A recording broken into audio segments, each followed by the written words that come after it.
buy a house and settle down, I do think this is terrible advice.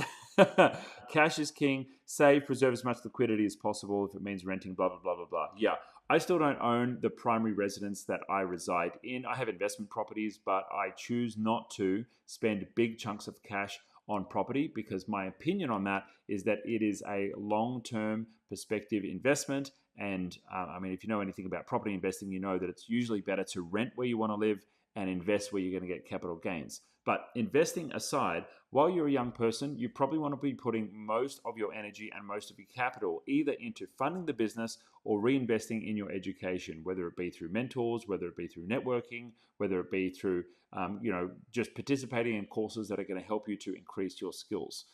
While you are young and you have the opportunity to take risks, to be daring, to be bold, while you have the opportunity to potentially fail in big ways and maybe even have to start all over again.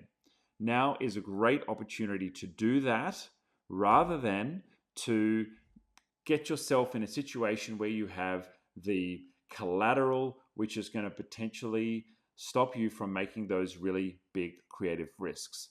Now, if you're someone who's considering, do I start a family? Do I go and put all that money into that house? Do I do the safe thing that my parents are telling me to do?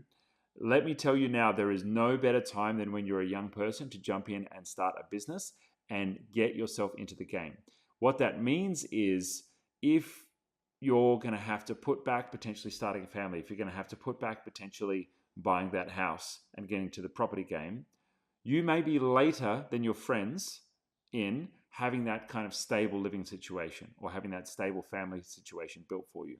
But what you do give yourself is the opportunity to be bold now, and the potential results of that could be a successful business. And when you build a successful business, it gives you the options to have all of those things later in life. Now, you may choose personal preference to pursue those things now. Totally fine, no judgment, and you do what works for you. But from my own journey, after choosing to delay starting a family and after choosing to delay purchasing properties and after choosing to delay settling down, I can tell you I've got a lot more options now. And my friends who chose to go down the route of get the job, buy the house, start the family are in a very, very different financial position to me now because I have chosen to invest in income generation and reinvest into income generation. And so now buying a property that I want is easy. I can buy my dream property if I want. And I'm still building for more and more goals for properties that work for me. And that's a great position to be in where I'm not really constrained by someone else choosing my income level.